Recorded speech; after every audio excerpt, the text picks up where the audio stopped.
Почитувани гледачи, добра вечер и добре дојдовте во уште едно ново издание на емисијата Ваш термин. Тука сум јас како ваш домаќин Виолета Петровска-Перич и денешниот мој соговорник кој што со мене веќе во студиото. Денеска, бидејќи состојбата е таква, не запати веќе третиот бран со COVID-19, ќе говориме на оваа тема, ќе проговориме и за вакцинацијата, за вакцините и секако и за она за кое што мојот соговорник денеска му е специјалност, тоа е невролошките компликации од COVID-19.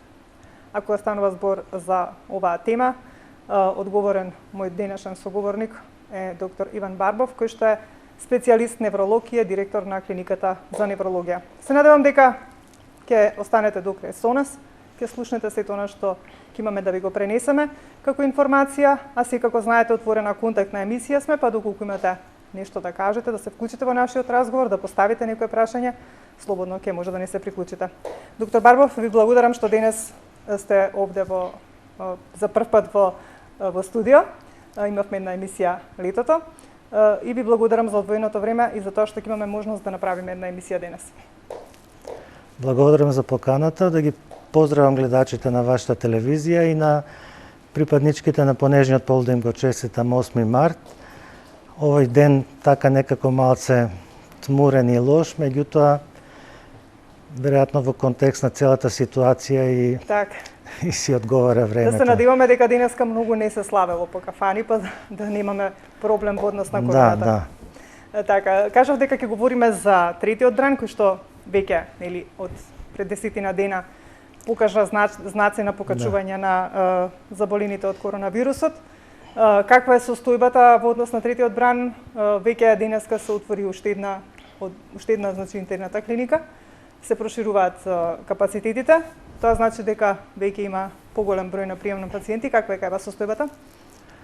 Па вако овој трет бран кој пред месец дена почна во Велика Британија и зафати речиси цела Европа и пред 10 дена, нели, нормално и во Македонија, тоа се мутации на вирусот кои многу полесно се пренесуваат и кои, нели, како вирусот се трансмисира од еден човек на друг, тој се менува, се мутира и така и на времето и вакцините ги правеле, нели, со пренесување на вирусот од еден на друг носител.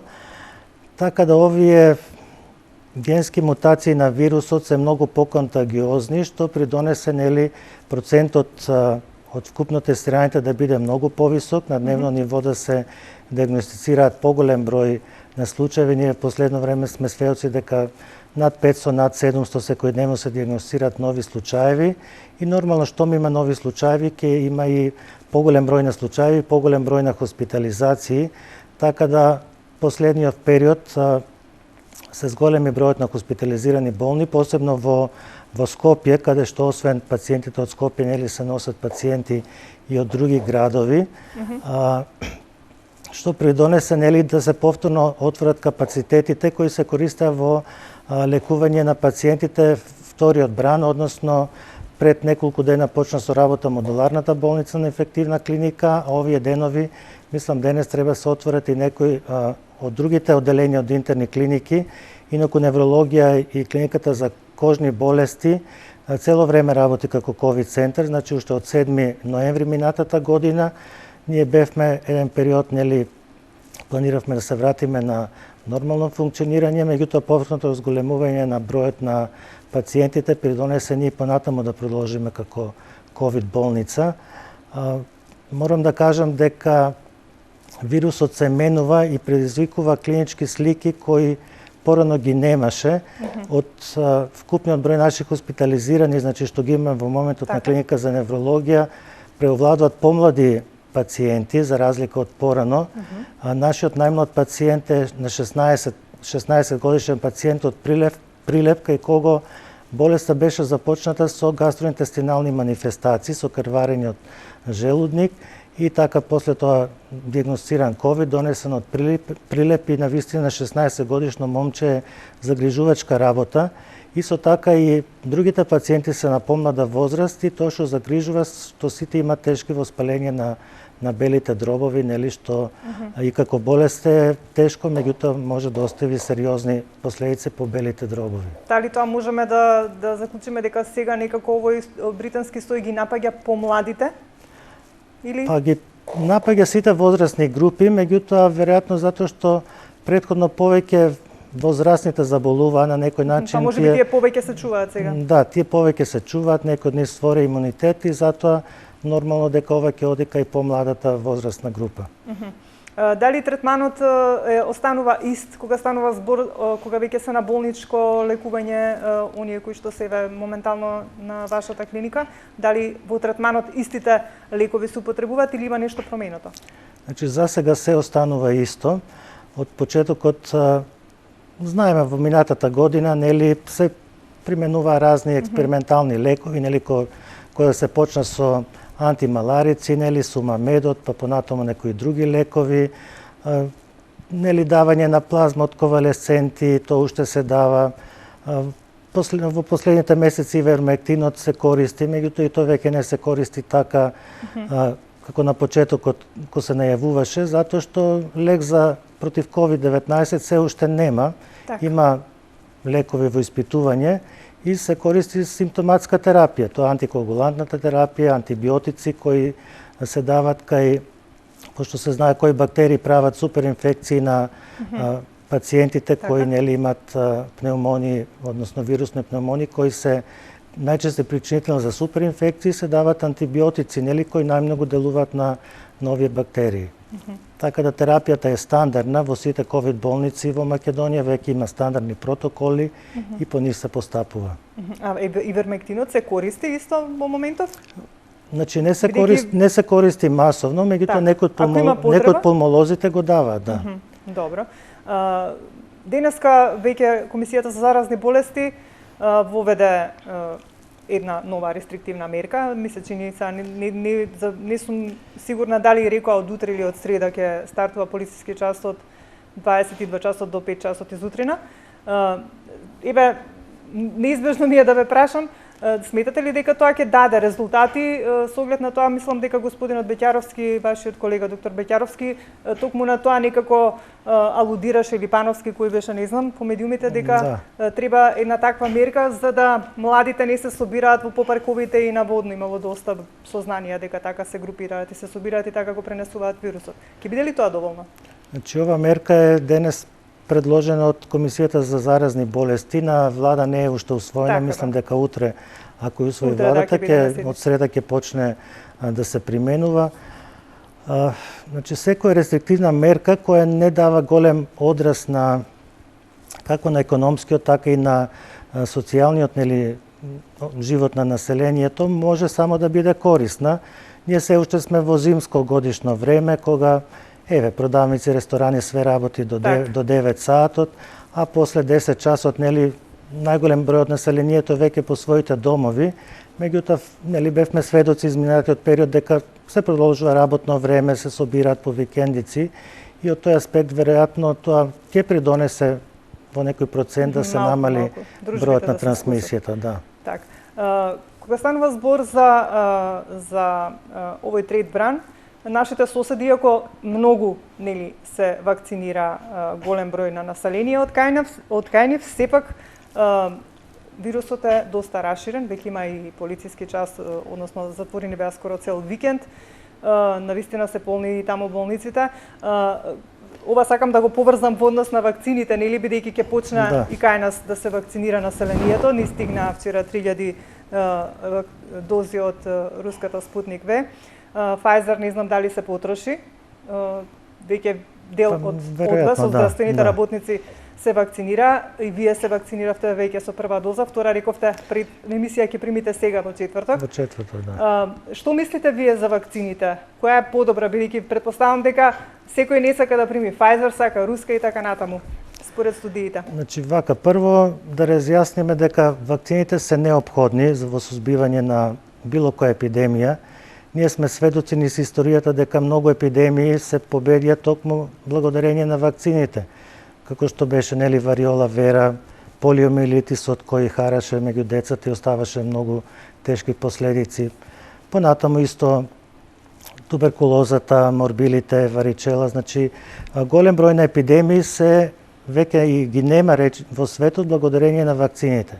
Така да не треба да се сомневаме дека и оваа епидемија единствен начин е да се победи со масовно вакцинирање на населението во целиот свет, значи не само во богатите држави, бидејќи ако останат жаришта, и понатаму ќе вирусот мутира и ќе се шири.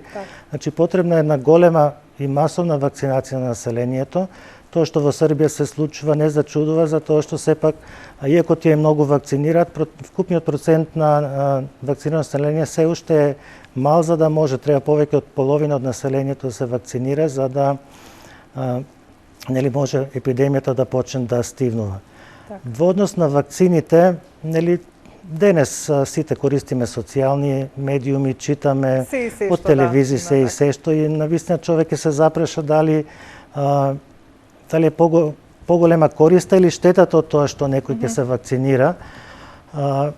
Многу се зборува за вакцините, посебно друго прашање вакцинација на хроничните болни, кој треба да има предност. Досега во светот има вкупно 7 вакцини кои се регистрирани во некои од земјите, меѓутоа 4 од тие се масовно применувани во светот, тоа се кинеската, руската, вакцината на Pfizer и вакцината на AstraZeneca, на вакцината на Оксфорд, и тука исто вакцината на Модерна, која е многу слична со вакцината на Pfizer BioNTech, така да за нив, кога се зборува за механизмот на дејство, се зборува како да е тоа еден тип на вакцина. Кинеската вакцина е најтрадиционална. Таа е Sinopharm, така да? Sinopharm, да, таа е Sinopharm. Има два Sinopharm 1 и Sinopharm 2, тоа се две со мали модификации. Тие се класични вакцини затоа што користат умртвен вирус. Вирусот во посебни лаборатории е умртвен, меѓутоа антигените на неговата површина се уште присутни, и затоа кога тој ќе се аплицира во телото, организмот ствара антитела и на тој начин се имунизира. И таа е така некако најтрадиционална, според нашите сваќања, најсигурна вакцина, затоа што е направена на начините на кои досега се правеа сите вакцини.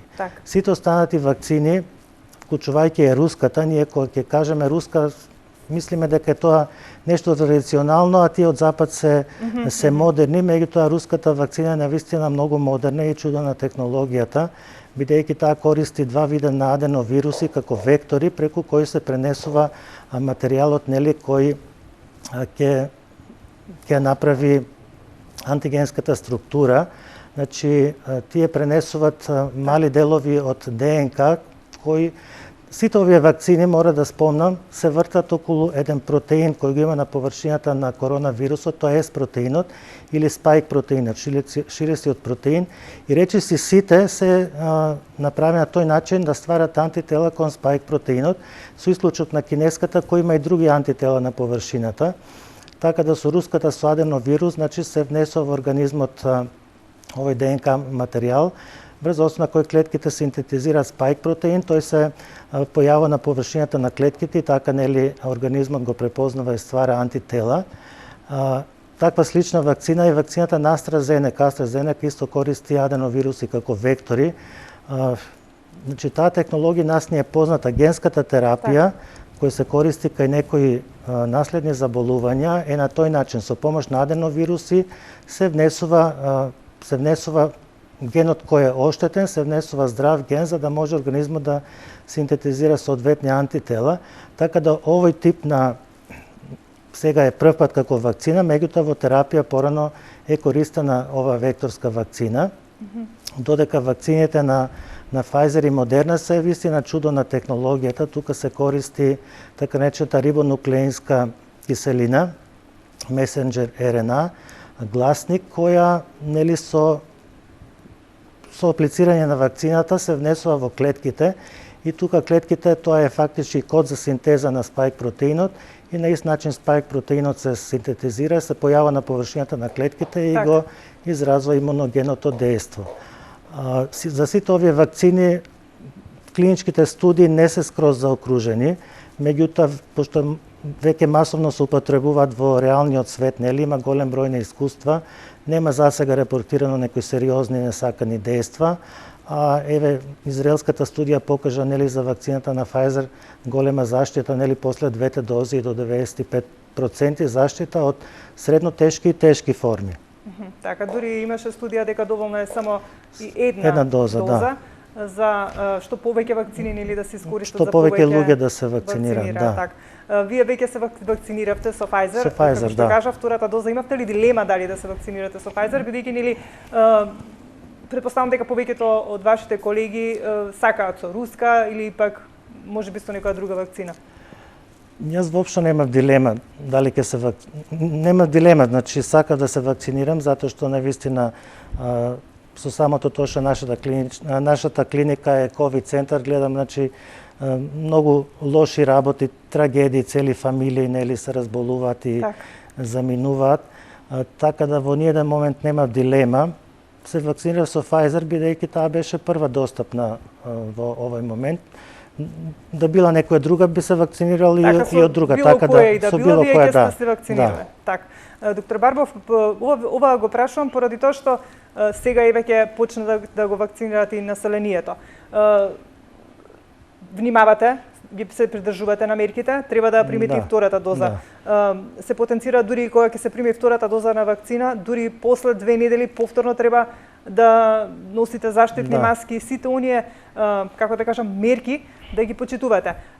Мислам дека тоа што се случи во Србија беше поради непочитувањето на мерките, се извакцинираа луѓето и ги фрлија маските, мислеа дека готово веќе нели нема да може вирусот да ова, па заради тоа сакам ова до гледачите да го потенцираме кога нели ќе се вакцинираат, да останат исто така доследни на оние мерки кои што треба да ги почитуваме. Повторно да се носат маските. Кога би требало практично да имате оформено антитела за да можете после слободно без маска да се шетате? Колку време треба помине од втората доза? Имате ли информација? Значи, отприлика 3 недели после втората доза, меѓутоа не се препорачува да не се носат маски, значи заштитните мерки треба и понатаму да се почитуваат, посебно носењето на маски, држењето на дистанца, тоа мора да го веќе научиме како наш начин на живот, значи нема друго, затоа што секојдневно се јават нови вируси, нови мутации, ние не знаеме нели дали имунитетот што сега го имаме може да не заштити и од други, да не заштити од другите видови на коронавирус кои ќе се појават и додека нема нели додека нема сигурни податоци, најдобро е нели да се носи заштитна опрема и да се почитуваат мерките. Значи и после втората доза и после тие 3 недели за кои што велите. Значи што е сигурно да не оставиме ништо на случајноста. Се надевам дека еве стигна руските вакцини, дека ќе почне во среда. Не знам се денеска не следев толку информативни изданија за да знам дали нешто ново се кажа. Министерот вчера најави дека за среда ќе почне вакцинирањето. Ако нели почне, кога и да почне, се надевам дека сите оние кои што ќе се вакцинираат, дека ќе си ги почитуваат и понатаму мерките и дека ќе бидат доследни на нив заради како што велите да не се појави некој нов друг тип на сој, да не нели таа вакцина не штити од него.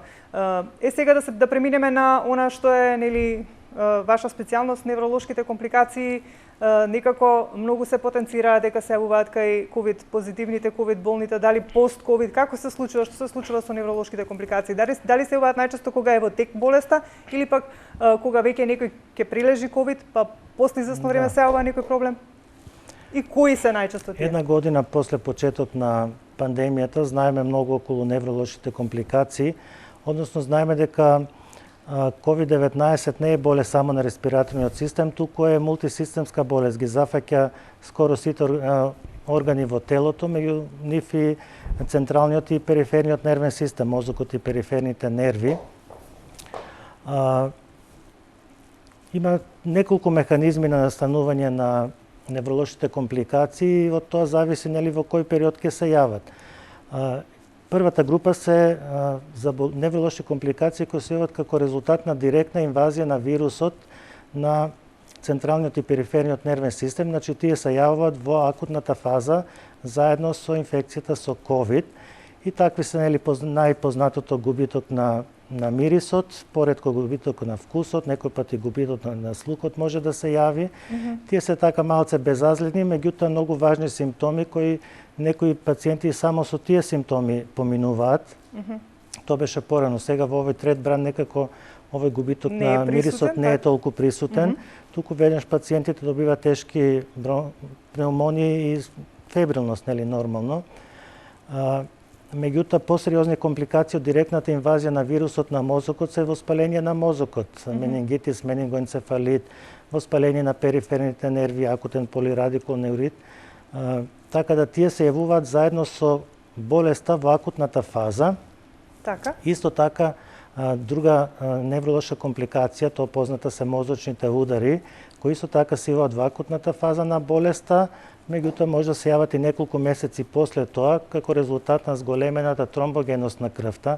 Нели веќе ние сите научивме за дедимерите, дека се покачуваат, односно тие се еден вид нели показател за зголемената коагулабилност на крвта, и сите знаеме за клексането, нели за ксарелтото, лекови антикоагулантни кои се користат нели во лекувањето.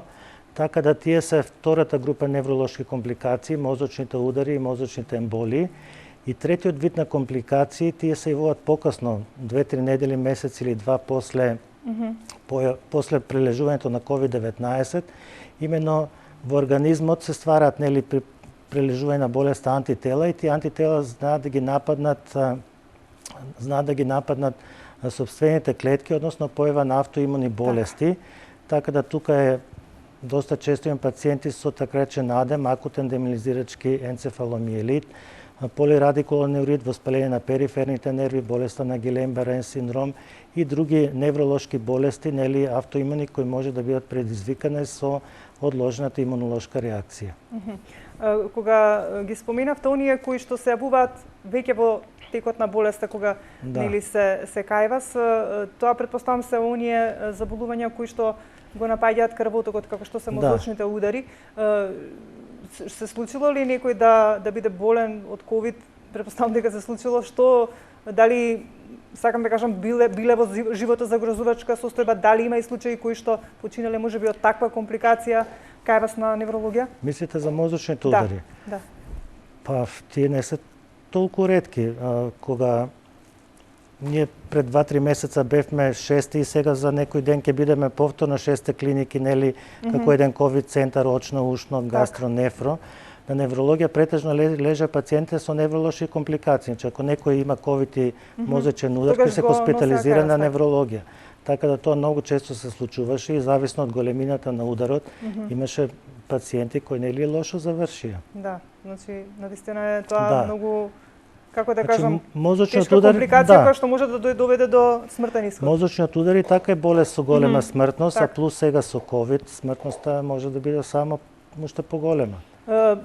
Имаше ли многу од пациентите кои што имаа вакви компликации, кои што имале претходно некои проблеми со, како да кажам, со некои хронични заболувања, како што се срцеви проблеми и така натаму, или се случуваше и потполно здрави луѓе да добијат компликации? Значи, доаѓа и потполно здрави луѓе, нели, потполно здравје да добијат ковид и со сите компликации. Меѓутоа, ги знаеме сите ризични групи, нели, како за ризик факторите како за ковид, така и за цереброваскуларни се слични.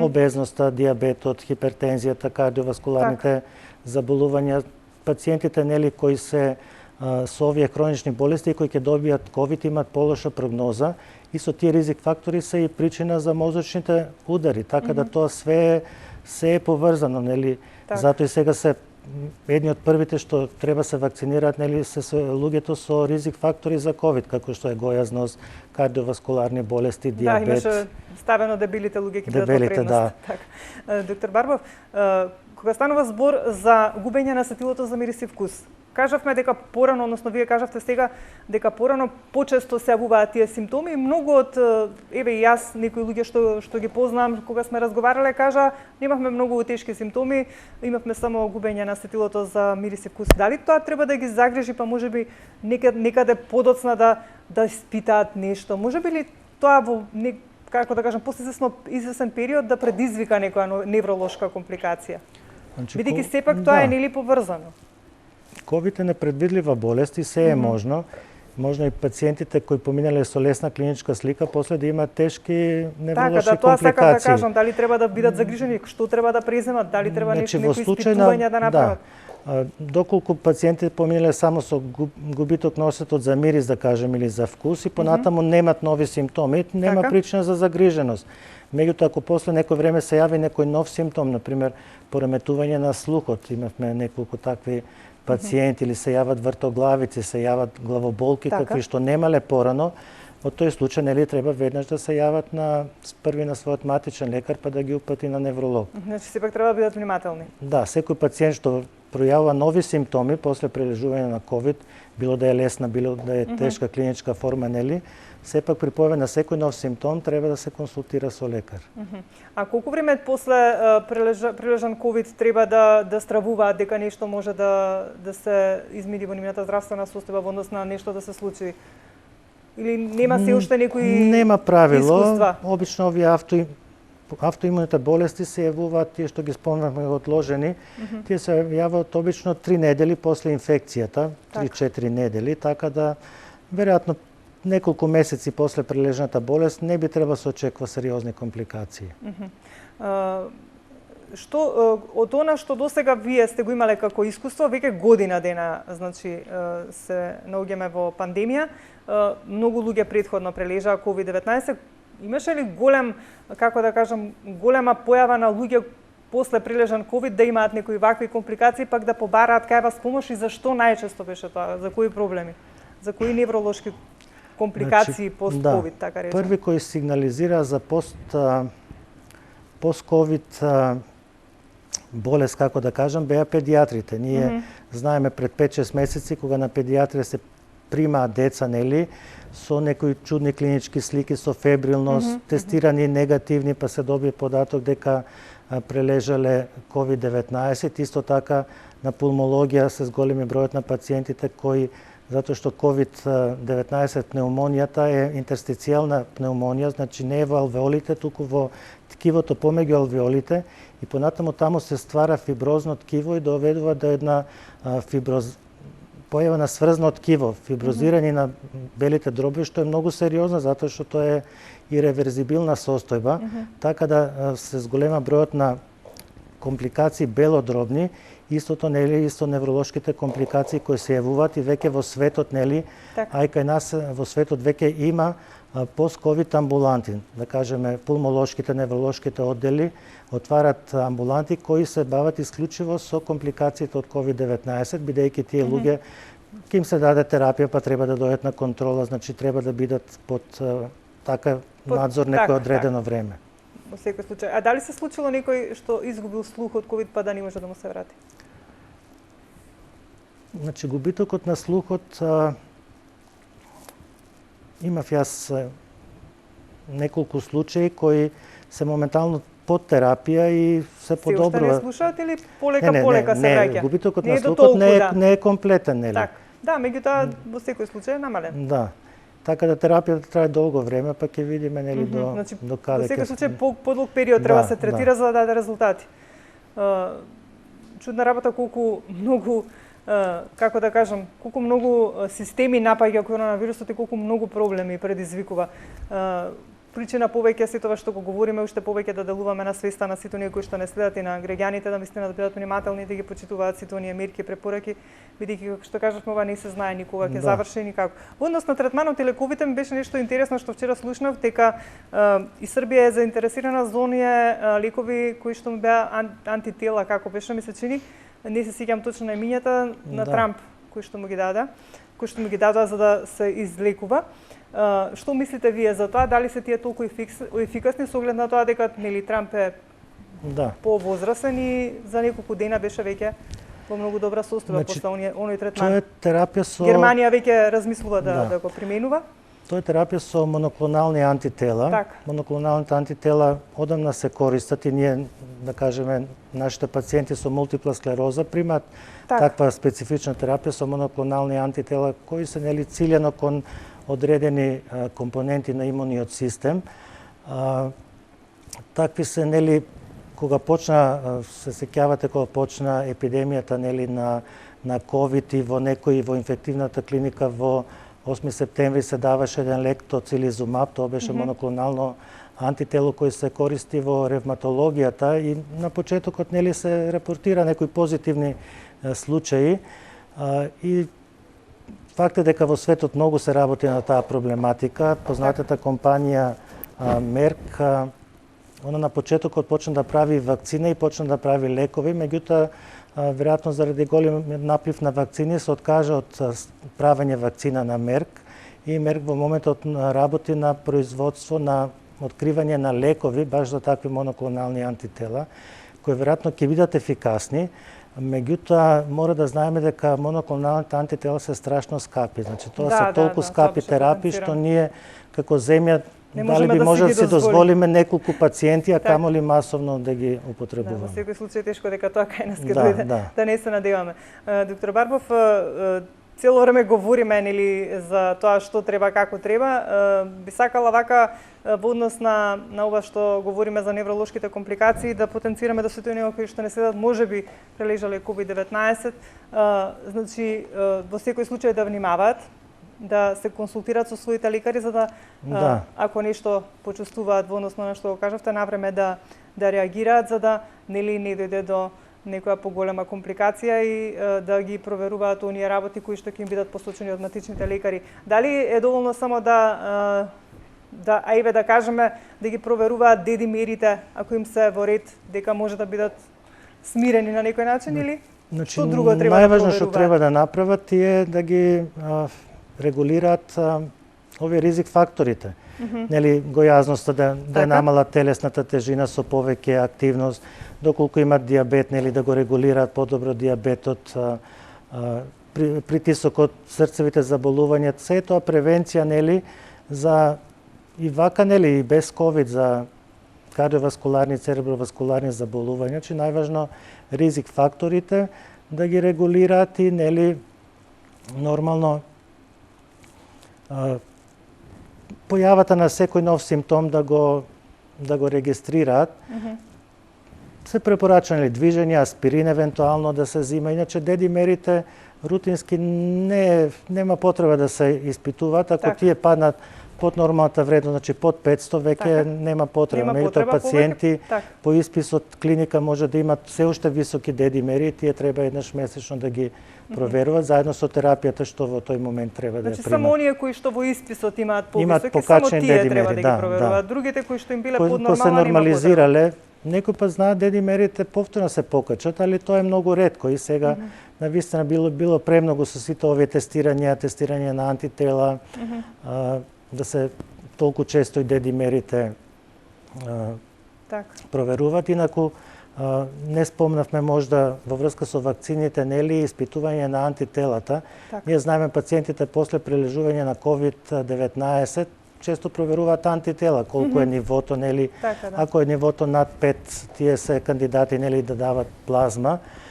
И сега нормално кога ќе почне вакцинацијата ќе биде актуелно сите кои се вакцинираат ќе сакат нели да проверат антитела, меѓутоа тука мора да бидат многу внимателни затоа што сведоци сме дека има многу лаборатории државни и приватни кои испитуваат антитела, значи сите лаборатории кои испитуваат антитела ќе мора во своите извештаи да дадат документ дека они ги испитуваат исклучиво анти-С антителата против спајк протеинот, така наречените анти-С1 антитела, бидејќи ако некоја лабораторија испитува антитела против М протеинот, тогаш тој не е адекватен за створениот имунитет од вакцината. Значи лабораториите мора да прецизираат дека го испитуваат анти-С1 протеинот.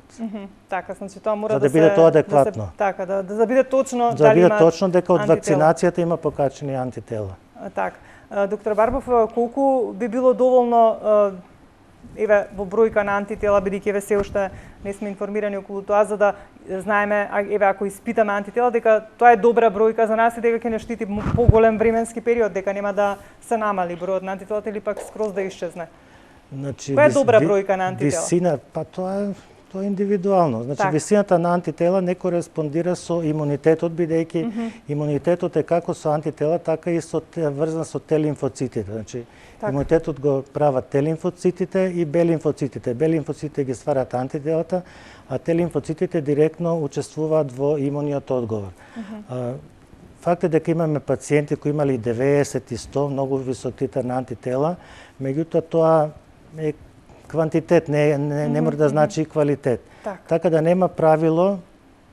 Висината во секој случај треба да бидат над единица, нели, за да кажеме дека имаме титар на антитела во крвта, меѓутоа за бројката се уште нема прецизни податоци колку би требала да биде и мислам и дека тоа е логично дека не може да има некоја бројка, туку едноставно присуство и отсутство на антитела. А дали точно тоа имаме информација дека антителата стекнати преку прилежан ковид се подолготрајни од оние преку вакцина? Имате таква информација? Па сега секој пат природното е природно. Так. Организмот, антителата што ги створил, тој ги створил затоа што, пак ќе кажам, вакцините се базирани само на S протеинот, но дека ковид има огромен број детектирани се 4 главни протеини на површината на коронавирусот, така да нормално организмот кога ствара имунитет, ствара спрема сите состојки на коронавирусот и нормално дека природниот имунитет е подолготрајни повеќе штети. Е подобар, да. Да, меѓутоа имам информација и дека има и луѓе кои што биле заразени со ковид па повторно се инфицирале. Значи реинфекции има, меѓутоа тие се за среќа многу ретки. Сега уште за ова ќе ве прашам и тука некаде ќе привршуваме, бидејќи кажавме нов сој, британски сој. Дури вчера доктор Докич потенцираше дека дури хируршките маски не штитат добро, дека само треба повеќе KN95 да се носи заради тоа што таа повеќе заштитува.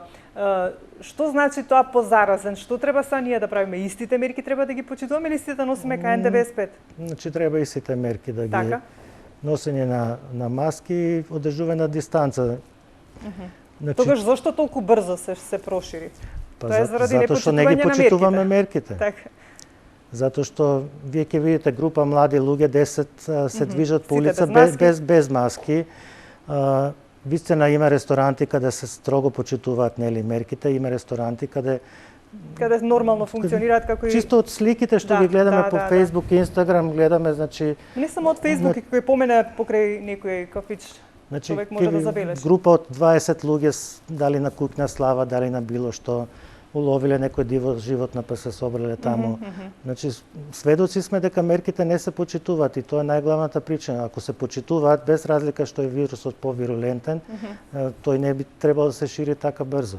Така, значи во секој случај доволно е сите оние мерки кои што беа и досега, да се дезинфицираат раците, да се носат маските, да се одржува растојание, да не се собираме во затворени простори без маски, голем број на луѓе и апел уште еднаш до родителите да малку ги посоветуваат младите или да имаат барем увид каде одат, што прават, за да како што кажавте вие дека поголем број и родителите малку да се приберат и родителите и децата малку да делуваат посовесно за да не се шири вирусот, бидејќи младите пак ќе ги заразат повозрасните. Доктор Барбов, уште вака како за крај што би било што сакате да посочите до нашите гледачи?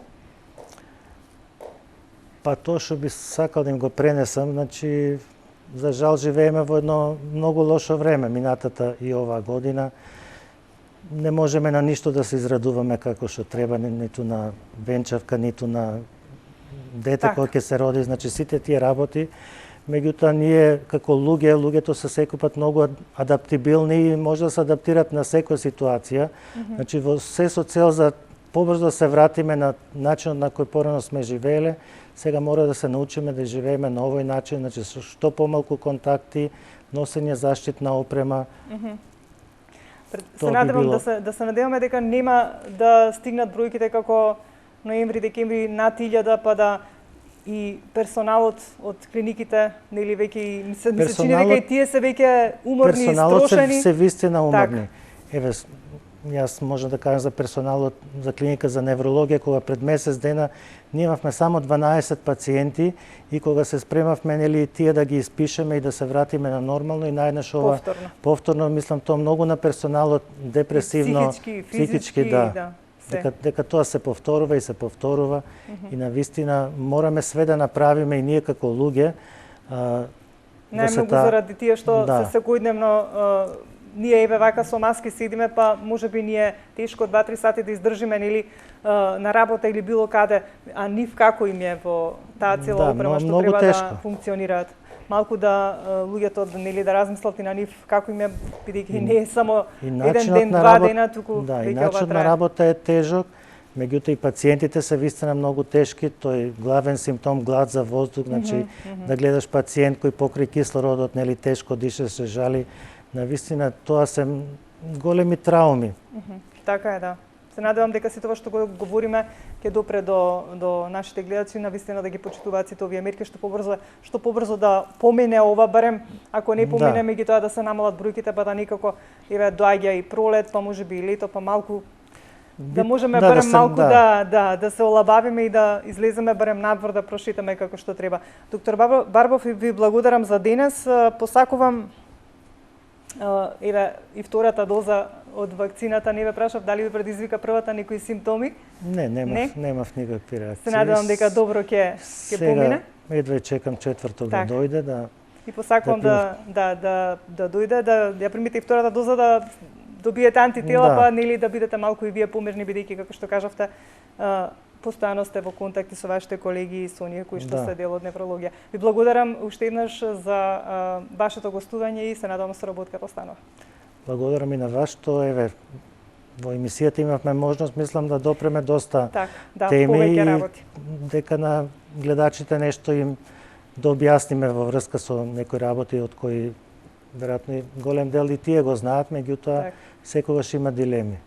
Јас се надевам дека во некое следно гостување ќе бидеме без маски и би сакала да проговориме малку за ретките болести за кои што навистина многу ретко се зборува.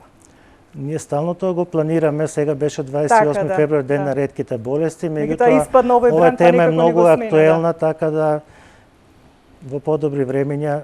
Ние цело време работиме на клиниката, пациентите колку што може диагностираме, терапиите си одат, меѓутоа сепак мора да кажеме дека другите болести има многу работи за нив да се направи. Не само ретките, туку и сите невролошки болести се во втор план. Се надеваме дека ќе дојде и на нив ред и тие да си ја добијат својата терапија. Благодарам уште еднаш. Благодарам и на вас. Почитувани гледачи, тука некаде ќе ви се заблагодарам јас за вашето внимание. Ви посакувам пријатен остаток од денот. Имајте добро здравје, грижите се за своето здравје, чувајте се и почитувајте ги препораките и мерките од Министерството за здравство. Ние повторно се гледаме за 7 дена во исто време.